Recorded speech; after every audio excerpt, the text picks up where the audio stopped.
Facultad de Ciencias Sociales y Políticas de la Universidad Autónoma de Baja California. El objetivo que nos reúne el día de hoy en este recinto universitario es cumplir con el compromiso de posicionar la agenda pública, gobernanza local, igualdad sustantiva y políticas públicas para Baja California, con mujeres electas a cargos públicos que desde su plataforma puedan lograr impulsar la agenda y quienes tengan la forma o alternativas de y ejercicio de los derechos de las mujeres. Bienvenidos a todos y todas. Teniendo presente lo anterior, me permito presentar a quienes nos acompañan en la mesa del presidio. Damos la bienvenida a la diputada Alejandra María Ángel Hernández, vicepresidenta de la mesa directiva del Congreso del Estado.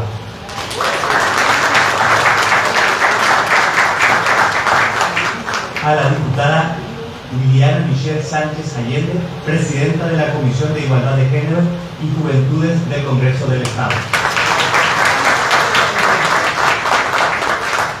La maestra Carla Yanet Pedrín Rembao, directora del Instituto de la Mujer del Estado de Baja California. La doctora Angélica Flores González, presidenta de Semillas, Gestión de Emprendimiento Social ACE. Y al doctor José Francisco Gómez Macdonald, director de la Facultad de Ciencias Sociales y Políticas. Así también agradecemos de forma especial la presencia de la diputada Dunia Monserrat Murillo López, presidenta de la Comisión de Educación, Cultura, Ciencia y Tecnología del Congreso del Estado. La diputada Evelyn Sánchez, presidenta de la Comisión de Asuntos Indígenas y Bienestar Social del Congreso del Estado.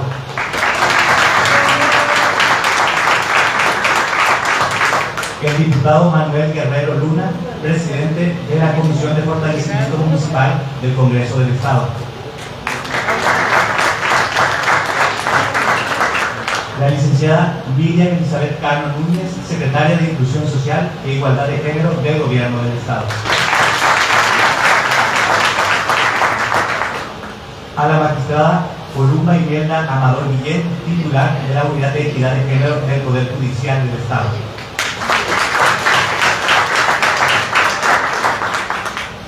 La magistrada Carla Patricia Amaya Coronado, integrante de la primera sala del Poder Judicial del Estado.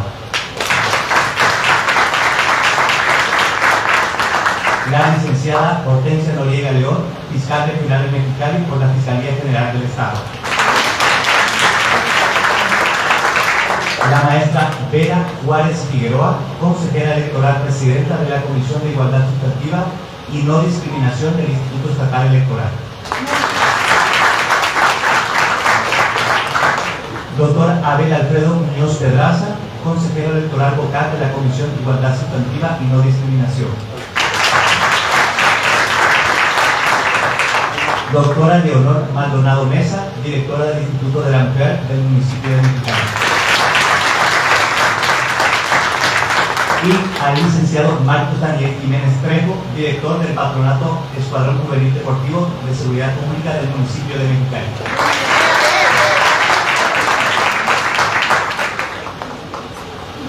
A continuación, le cedo la palabra de bienvenida que estará a cargo del director de la Facultad de Ciencias Sociales y Políticas, el doctor José Francisco Gómez Macdonald.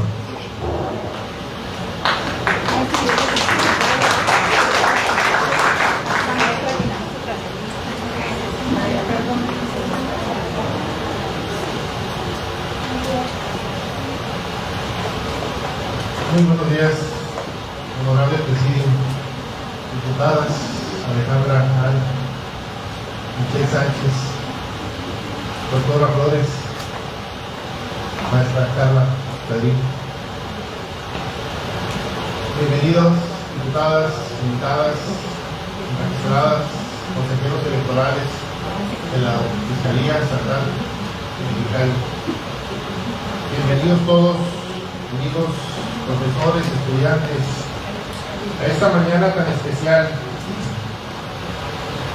para todos nosotros. También le doy la más cordial bienvenida a los amigos de los medios de comunicación. Bienvenidos y gracias por cubrir estos eventos tan trascendentes para la sociedad baja-californiana. A nombre de nuestro rector, el doctor Daniel Octavio Valdés Delgadillo, y de nuestra vicerrectora, Campus Mexicali, doctora Gisela Montero Alpides, y de la comunidad de Ciencias Sociales y Políticas, les doy la más cordial bienvenida. Este día es muy especial, ya que seremos testigos de la entrega de la agenda pública a las autoridades gubernamentales, en la cual se ve reflejada la participación de los diferentes grupos de la sociedad civil organizada, academia y el propio sector público. Para la Facultad de Ciencias Sociales y Políticas y para la universidad misma, es un imperativo participar conjuntamente con los diferentes sectores social y gubernamental en la atención de los temas públicos, temas como la igualdad sustantiva y la incidencia política de las mujeres. Es así como la participación de los actores mencionados podemos lograr la construcción de agendas más solidarias e incluyentes que contribuyan a una mejor toma de decisiones de las y los responsables en la implementación de las políticas públicas. Agradezco el acompañamiento de este gran proyecto denominado Incidencia Política y Perspectiva de Género, Políticas Públicas para la Igualdad Sustantiva en Mexicali y Tijuana, Baja California, a las diputadas Alejandra María Ángel Hernández y a Lilian Michelle Sánchez Emilio, del cual derivó la agenda. Hoy nos tienen en esta mañana reunidos de igualdad sustantiva entre hombres y mujeres de Baja California. Por último, resalto que el querer es poder y que esto demuestra que nuestro Estado cuenta con una sociedad participativa que sí está interesada en los temas que más les gustan. Exhorto a que estos esfuerzos no se queden en el vacío, sigamos empujando para lograr una mejor calidad de vida. Muchas gracias.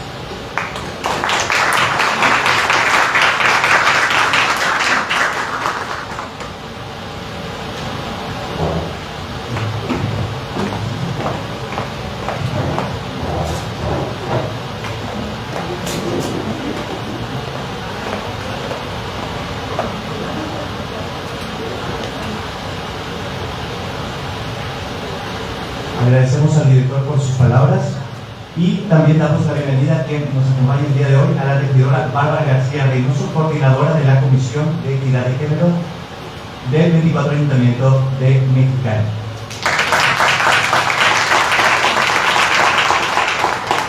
Acto seguido, le cedo la palabra a la diputada Alejandra María Ángel Hernández, vicepresidenta de la mesa directiva del Congreso del Estado, sobre incidencia política en la reforma de ley de acceso de las mujeres a una vida libre de violencia por el Estado de Baja California.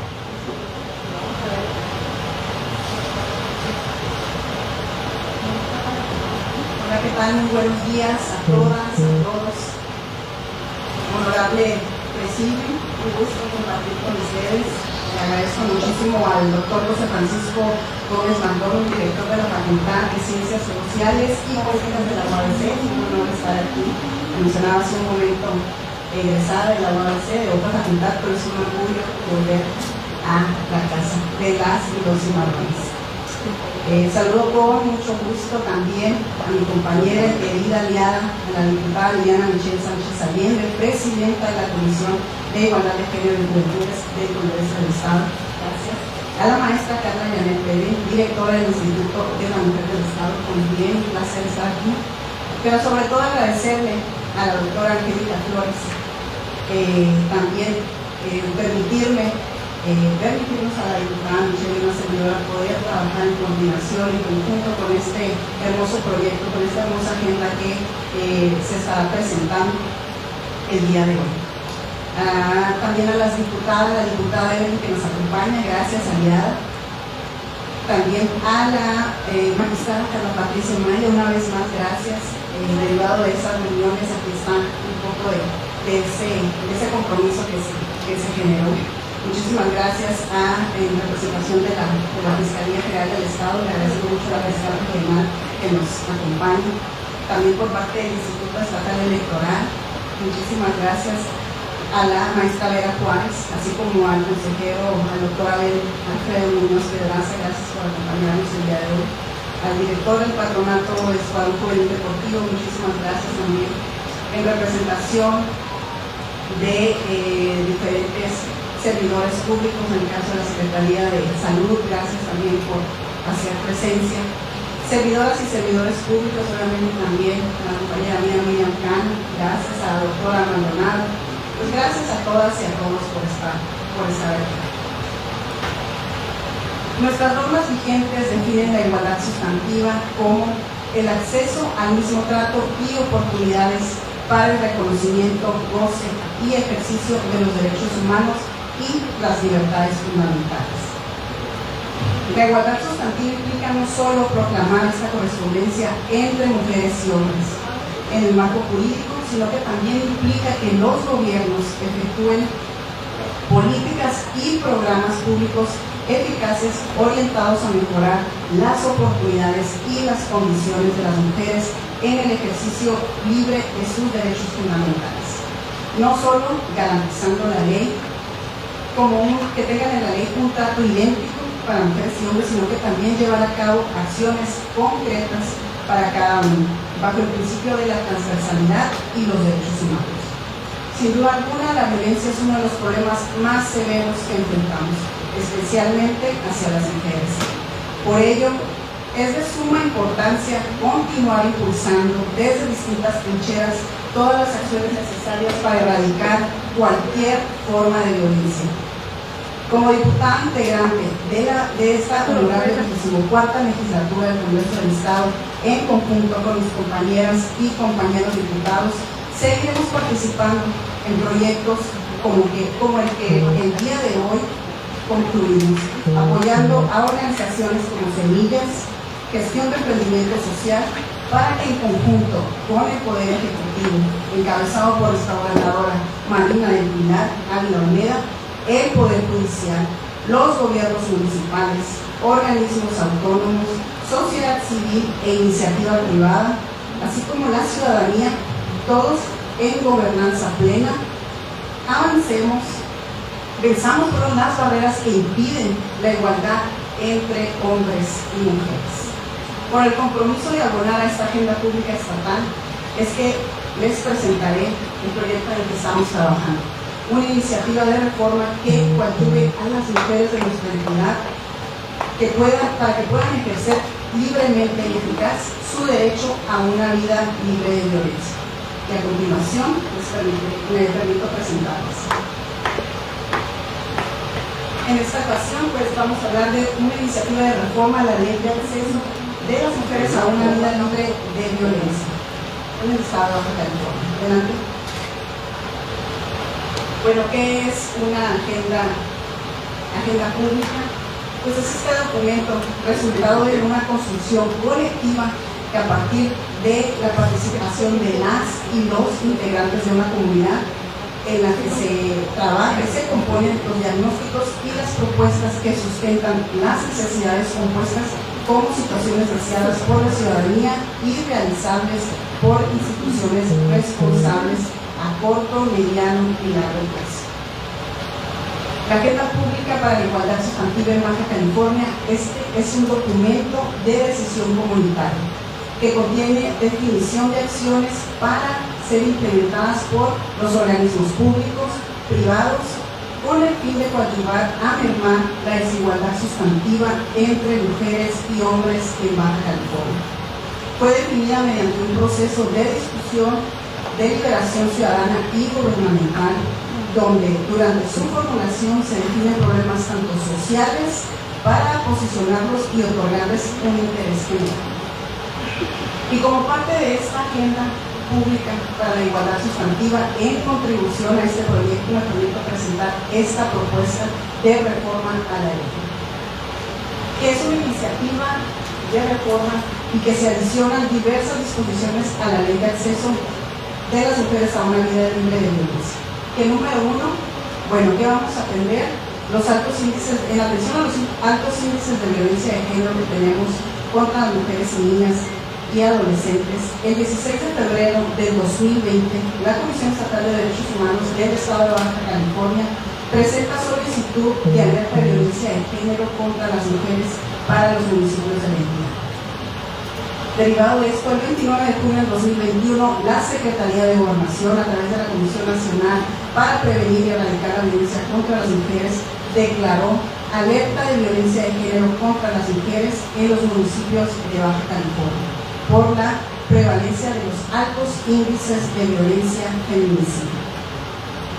Derivado también de la pandemia del COVID-19, los hechos violentos contra las mujeres se han visto incrementados. Son temas expuestos, analizados y debatidos en diferentes espacios públicos y privados con la participación de la sociedad, las cuales buscan incidir en la agenda pública gubernamental en materia de igualdad sustantiva entre hombres y mujeres. También cabe destacar la consideración de las últimas reformas aprobadas y publicadas en el Diario Oficial de la Federación de fecha del 18 de marzo del 2021 a la Ley General de Acceso a las mujeres de una vida libre de violencia. Adelante. Bueno, esas son algunas de las consideraciones para esta reforma, y el objetivo general de esta es consolidar que todas las mujeres nos puedan garantizar la protección amplia de nuestros derechos en todas nuestras etapas. ¿Mediante qué? Mediante el fortalecimiento de la ley, de esta ley de acceso a una vida libre de violencia para las mujeres en el Estado de Baja California. ¿Cómo lo haremos? Pues dotando a las instituciones gubernamentales de mecanismos sólidos y articulados de actuación. ¿Qué es el contenido general de nuestra iniciativa? Pues el número 1, la homologación a la ley general y sobre todo a las convenciones en esa materia también, atendiendo lo que son las recomendaciones realizadas por instituciones como la ONU. Todo eso es lo que se ha considerado en este primer punto. También en materia de derechos humanos, la incorporación de principios rectores para elaboración e implementación de esas políticas públicas que garanticen el acceso a las mujeres a una vida libre de violencia. En el número 3, pues las órdenes de protección que buscan fortalecer el esquema de actuación de los diversos organismos e instituciones estatales y municipales en cuanto a la aplicación inmediata de estas. También estamos adicionando un capítulo para la prevención y detención temprana de la violencia. Y el número 5, fortalecer estas acciones que deban implementarse en el ámbito de competencia de los organismos estatales y municipales para trabajar de manera coordinada.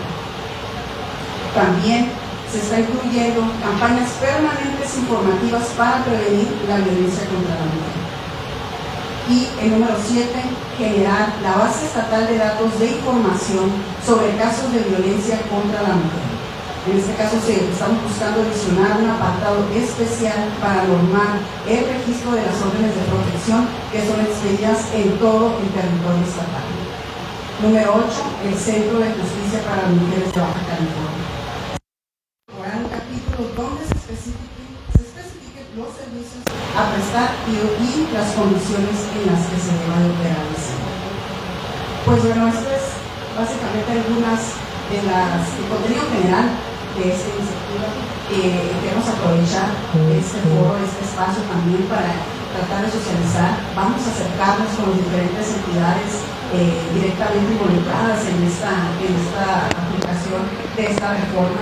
Obviamente también buscaremos el acercamiento con las organizaciones civiles que han hecho también trabajo dentro de este proyecto derivado de esta agenda, porque queremos también, tiene mucho que aportar. Este trabajo que se va a presentar formalmente en los próximos días no debe dejar a un lado también la opinión de las y de todos los involucrados, sobre todo que culmine en un resultado exitoso y siguiendo y obviamente atendiendo la instrucción de nuestra presidenta de la Comisión de Igualdad, la diputada Michelle, en trabajar y atender esas recomendaciones que recibimos por la alerta de violencia de género en nuestro estado, el cual era atender y retomar el tema de las órdenes de protección para las mujeres, pero encontramos una amplia oportunidad de trabajar en esta reforma, de llegar a otros temas pendientes, sobre todo que pudieran incluir una campaña de participación y de trabajar en erradicar la violencia de la mujer en los países. Pues les agradezco mucho la oportunidad. Una vez más estamos encantados de poder ser partícipes de esta agenda pública para la igualdad sustantiva de las mujeres y hombres en el estado de Baja California. Gracias.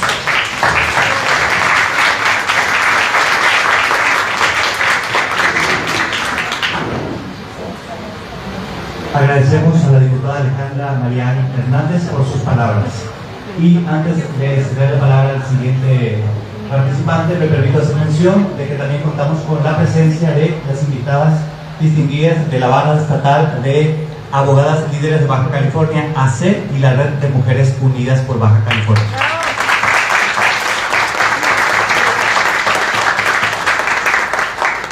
Como siguiente punto de nuestro programa, a continuación le cedemos la palabra al maestro Enrique Cerón Anaya, quien nos presentará una ponencia sobre el tema de trabajar el enfoque de las masculinidades como condición para la igualdad sustantiva y la sostenibilidad. Adelante.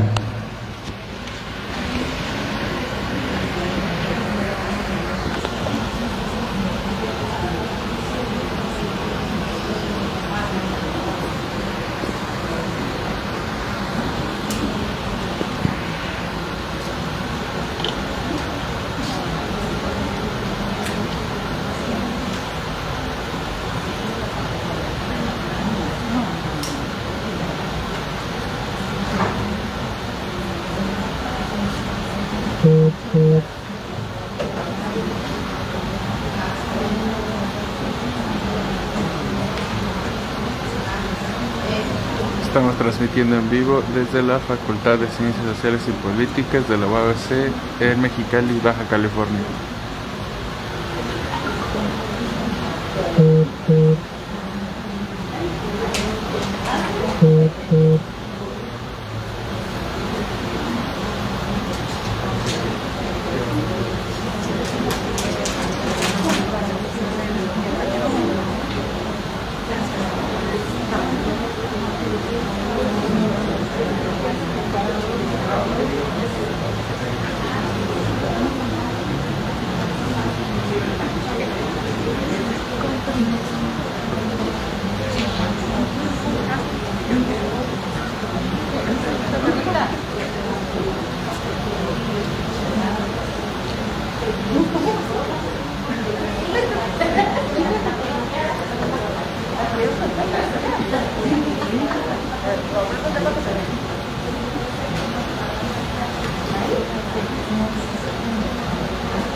Bueno, es un gusto estar aquí con ustedes. Es un gusto participar de la construcción de esta agenda. Es un gusto participar con la doctora Sheila, con la maestra Carla Pedrín, con las diputadas, con el Estado de Baja California, en una labor tan necesaria, tan urgente, de justicia social, que tiene que ver con la construcción de la igualdad sustantiva. He estado en estos días en distintos foros a los que me han invitado acá, repitiendo una y otra vez: la injusticia no le favorece a nadie. La injusticia no favorece a los hombres. Se tiene esta idea de que los hombres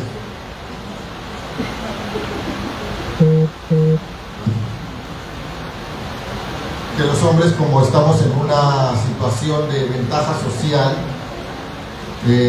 somos beneficiarios del status quo de una manera inocua, es decir, de una manera que no nos hace daño, de una manera en la que se naturaliza eso, como que eso siempre ha sido así, siempre será así, y que ser hombre es como ganarse la lotería.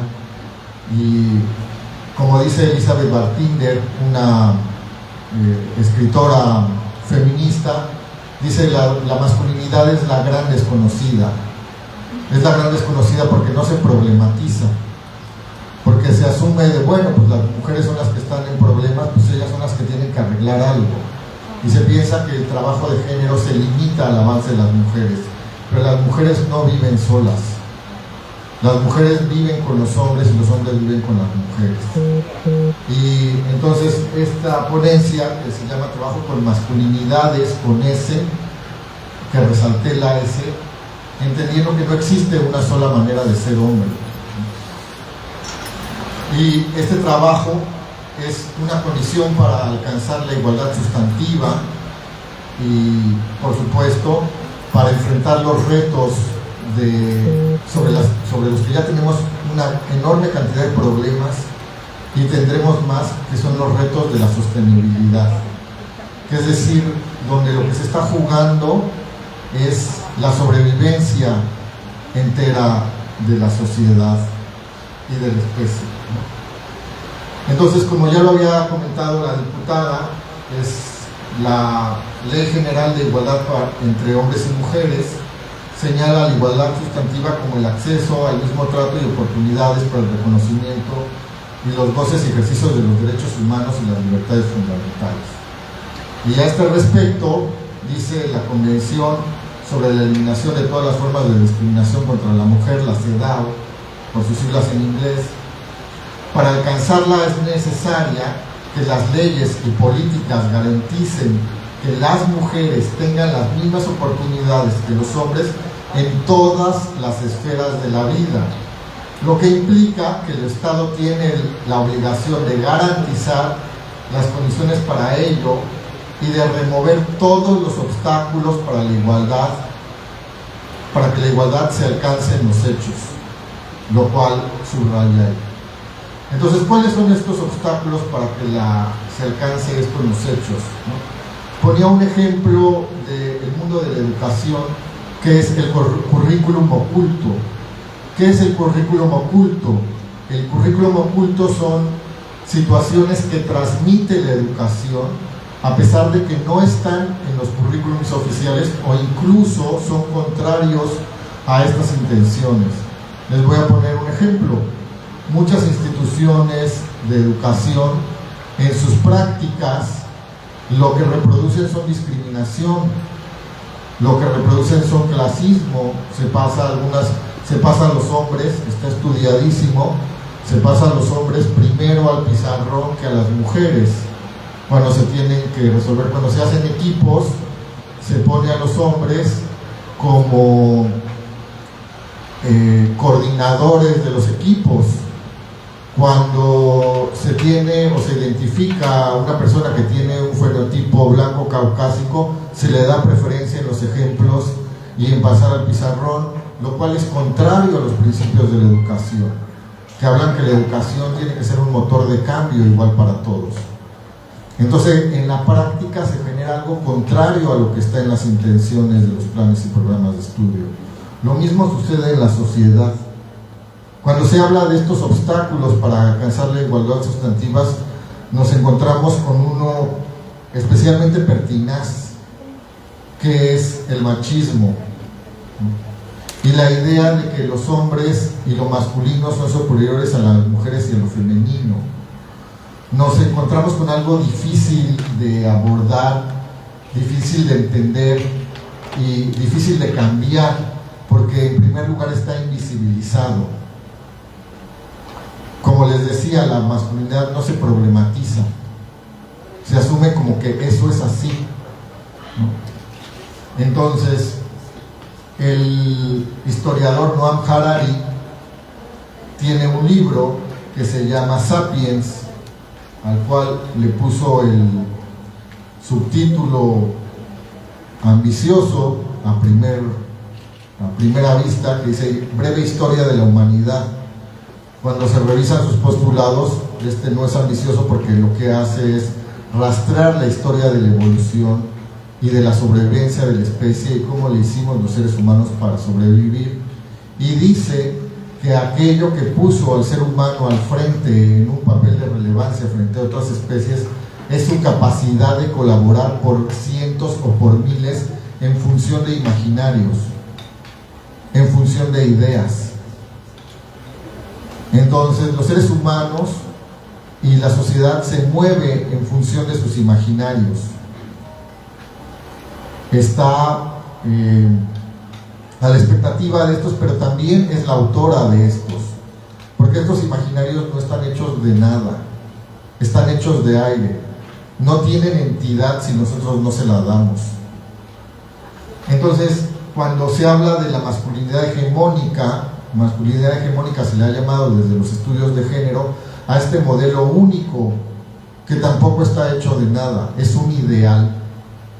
Es un ideal que se le exige a los hombres alcanzar todos los días. Y este ideal está ligado a que hay una sola manera de ser hombre y que esa manera de ser hombre está ligada al ejercicio del poder. Pero ese poder no es un poder no es un poder para lograr algo, no es un poder no es un poder para colaborar con las demás personas, no es un poder hacia, no está intencionado a transformar algo, es un poder contra, y se construye en oposición a. Ser hombre es lo opuesto a ser mujer, es lo opuesto a ser homosexual, es lo opuesto a ser débil, es lo opuesto a ser niña. Y entonces este poder contra implica que si las personas no lo ejercen, van a recibir un castigo tanto de hombres como de mujeres. Esta masculinidad hegemónica es afín o está alineada con un sesgo de los imaginarios culturales, que es el autoritarismo. Y estas construcciones de género se articulan a partir de un paradigma. La palabra paradigma significa conjunto de ejemplos y conjunto de patrones. Es decir, se alinea con patrones a través de los cuales nosotros entendemos el mundo y que se pueden acomodar en categorías binarias y fijas solamente en el imaginario, como les decía, que representan situaciones de ventaja o desventaja y donde se enuncian lo que naturalmente entendemos que está subordinado una cosa a la otra. Es decir, estos imaginarios, el género, las construcciones de género implican una dimensión política, es decir, política en tanto que dan papeles sobre el ejercicio del poder y sobre quién manda y quién obedece, y se acomodan en categorías como blanco y negro, rico y pobre, hombre y mujer, adulto y niño, adulta y niña, él o la que manda y él o la que obedece, el civilizado, la civilizada y el salvaje o la salvaje, el citadino y el campirano. Y aquí estas construcciones conllevan, entre muchas equívocos, muchas confusiones, algunas especialmente estratégicas, y una de estas es la confusión entre la violencia y el poder. El libro Economía y Sociedad, que escribió Max Weber en el siglo XIX para impulsar en su modo de ver las cosas, es decir, en este sesgo autoritario de la cultura, cómo construir la prosperidad de las naciones y que tiene un capítulo especialmente sospechoso que se titula las formas legítimas de dominio, da sus definiciones de poder y dice: poder es la capacidad de sujetar al otro a mi propia voluntad. También dice: poder es la capacidad de prever el comportamiento del otro con la mayor exactitud posible, es decir, para manipularlo.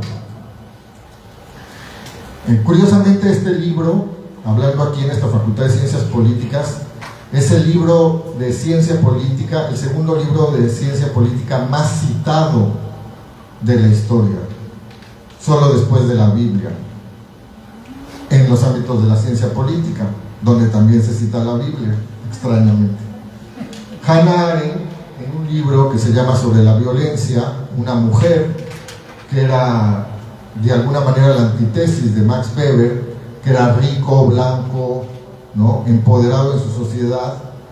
Hannah Arendt era socialista, judía, mujer, y en este estudio sobre la violencia dice: el poder es antitético a la violencia.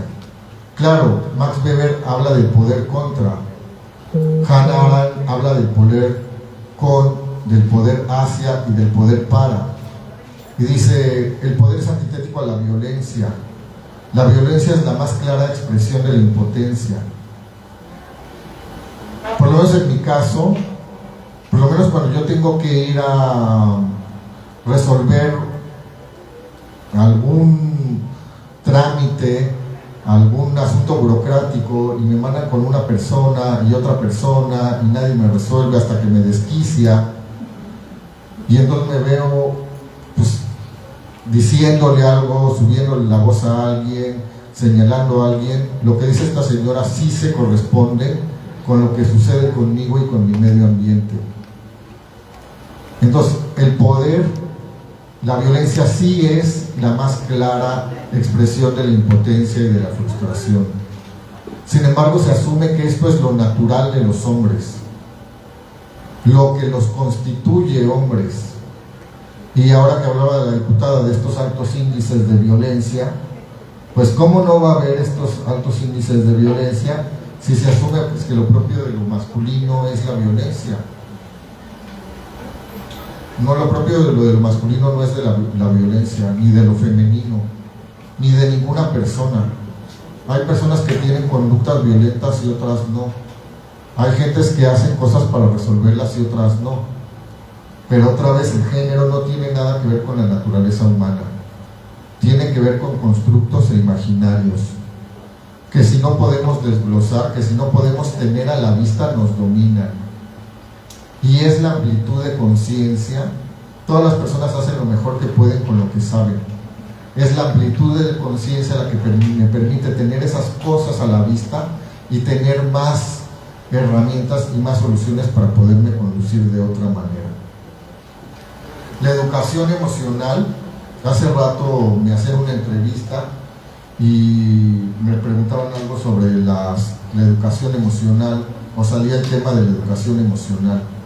La educación emocional tiene dos dimensiones: por un lado el reconocimiento de las emociones, su incorporación a la toma de decisiones y la capacidad que tenemos de regular estas, pero también tiene que ver con la capacidad de construir relaciones emocionales orientadas al bien común y a la equidad. Ninguna de las dos tenemos, pero en el caso de la masculinidad implica una educación de las emociones. En ambos géneros, pero en los hombres eso es mucho más feroz. No sientas porque eso es de débiles, no sientas porque eso te acerca a las mujeres, no sientas porque eso te pone en desventaja. Entonces la única emoción que se nos permite conocer y expresar es el enojo. Tenemos una educación monotemática a ese respecto, porque se asume que el enojo es una emoción que se vincula con el rol de mando. Es a través de la violencia, del sometimiento, del enojo, de la ira, que entonces se puede hacer que los demás hagan lo que yo quiero. La perspectiva de género, como les había comentado, no se limita al avance de las mujeres. Por supuesto, este es un factor fundamental y estratégico. Pero como les digo, las mujeres no viven solas. Lo que necesitamos es modificar una dinámica social, una dinámica de organización política, social y económica que permita que los hombres vivan a costa de las mujeres. Fíjense, en las estadísticas que tenemos, las mujeres cobran, y ese es un promedio, 22% menos que los hombres por el mismo trabajo, cuando en muchos casos están más preparadas. Y hablamos de un promedio, pero en muchos ámbitos y en muchos círculos socioeconómicos, esa desventaja es mucho mayor. Si vamos a ámbitos rurales, si vamos a ámbitos de personas migrantes, si vamos a ámbitos de marginación, esos índices se disparan. Y las mujeres disponen entre 2.5 y 3 veces más el tiempo de su vida a las labores del hogar y al cuidado de terceros. Entre 16 y 14 horas a la semana los hombres por 40, 42, 45 de las mujeres. El Producto Interno Bruto, que es la suma en dinero de aquellos bienes y servicios que produce una comunidad en un periodo de tiempo, que generalmente es un país o un municipio o un estado en un año, pues a veces rondan en Latinoamérica el 20, el 25, el 30% proviene del trabajo no remunerado de las mujeres. Eso quiere decir que tenemos una sociedad que está acostumbrada a vivir unos de los otros. En este caso hay una desigualdad que transversaliza todos los aspectos de la vida de la sociedad, que es la desigualdad de género. Pero lo podemos rastrear también en otros lados: los ricos a costa de los pobres, las ciudades a costa del campo, las personas con tez clara a costa de las personas de tez morena. Y con esa desigualdad, con esa división, con esa injusticia, pues tenemos que encarar retos tremendos. Pero fíjense, el principio de los derechos humanos implica la igualdad de todas las personas. La primera vez que se enuncian con una firmeza política y social los derechos humanos son con la Revolución Francesa. Anterior a la Revolución Francesa no había derechos humanos, había súbditos y ciudadanos. Más bien súbditos y amos. Y es a partir de la irrupción de los derechos humanos que empezamos a hablar de ciudadanos y de ciudadanas. De que todas las personas valen lo mismo. Y en la ley valemos lo mismo. Pero detrás de esas igualdades formales se ocultan estas desigualdades reales de las que hemos venido hablando. Necesitamos, a mí no me gusta mucho usar el término de nuevas masculinidades, porque como bien lo han señalado algunas escritoras feministas, se corre el riesgo de que se hable de algo vacío, porque la masculinidad, como les digo, es un imaginario, es un constructo social, y un constructo social no puede ser nuevo ni viejo, es solamente eso, un imaginario. Creo que es muy importante ponerles nombre y apellido. Prefiero hablar de masculinidades pro equidad, o si quieren, las nuevas masculinidades tendrían que ser a favor de la justicia. A favor de la justicia, porque pensemos una cosa, pensemos, como les decía, que pareciera que aquí los hombres nos sacamos la lotería, pero ayer y antier hablaba aquí con las compañeras, con la gente, con otros hombres, sobre el asunto de un periodo especialmente complejo en la vida de los hombres y muy invisibilizado, que es la infancia y la adolescencia, en donde tienes que defender esta especie de honorabilidad a golpes, a riesgo de tu integridad física y de tu vida, y lo cual es aterrador. Implica no poder dormir, crisis de nervios, ansiedad, depresión, aislamiento. ¿Quién puede pensar qué clase de privilegio es eso? Los hombres vivimos en promedio 8 años menos, y en muchos lados 10 años menos, otra vez dependiendo de los ámbitos socioeconómicos donde nos movamos, por conductas de riesgo innecesarias para demostrar que somos hombres, por no atendernos porque pensar que lo masculino tiene que ver con la invulnerabilidad, o atender padecimientos en fases avanzadas cuando en fases tempranas serían perfectamente atendibles, por abuso de consumos de alcohol y drogas, porque hay que demostrar que a mí no me va a pasar nada, que yo aguanto mucho, que yo soy muy hombre, por negar nuestras emociones que se convierten en padecimientos cardiovasculares. Y debemos de dejar de vivir en función de guiones sobre los que nadie nos pidió nuestra opinión. Los hombres, igual que las mujeres, a través de las construcciones de género vivimos enajenados. Enajenados quiere decir en lo ajeno, viviendo una vida que no nos corresponde. ¿Qué necesitamos para que los hombres se sumen a la lucha por la igualdad? Necesitamos construir empatía. Y esta empatía tiene que ver mucho con el conocimiento de nuestras emociones. Sin embargo, como les digo, en la educación que tenemos se niegan nuestras emociones, porque en el estudio de la empatía se han distinguido dos tipos de empatía: una empatía cognitiva, que es me puedo sumar y entender tu punto de vista, pero realmente la empatía que tiene un mayor impacto, un impacto decisivo en el cambio social y en el cambio de las conductas, es la empatía emocional. Puedo entender cómo te sientes. Puedo entender cómo te sientes porque yo también he vivido la injusticia, porque a mí también me han impuesto algo que no me ha gustado, porque yo también he llorado por eso, porque a mí también me han violentado por eso. Entonces necesitamos hacer un trabajo con masculinidades que recupere el derecho a las emociones y que permita que los hombres se pongan en el papel de quien vive una situación de desventaja social, que son las mujeres. Y bueno, estos son algunos desafíos que tiene el presente y el futuro para nosotros, ¿no? Dicen los Objetivos del Desarrollo Sustentable que si en el año 2050 se llegan a 9.600 millones de habitantes, se necesitarán los recursos de 3 planetas para sostener estos modos de vida. Que en 2016, que habrá 2.016 millones de desplazados por motivos de cambio climático, según el Banco Mundial, que es más o menos la población de Estados Unidos.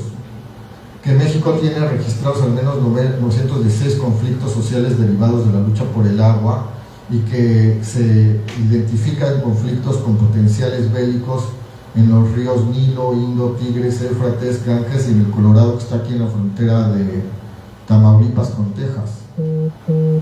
Y el 1% de la población tiene más riqueza que el resto de la población, desde donde no se puede. Todo esto es producto de un sesgo autoritario de la cultura. No se puede encarar el futuro si las decisiones de todos no valen lo mismo. Si vale lo mismo la opinión de ese 1% que el resto de las demás, pues lo que tenemos es un desastre. Si no vale lo mismo la opinión de los hombres que de las mujeres, pues tenemos como resultado esto.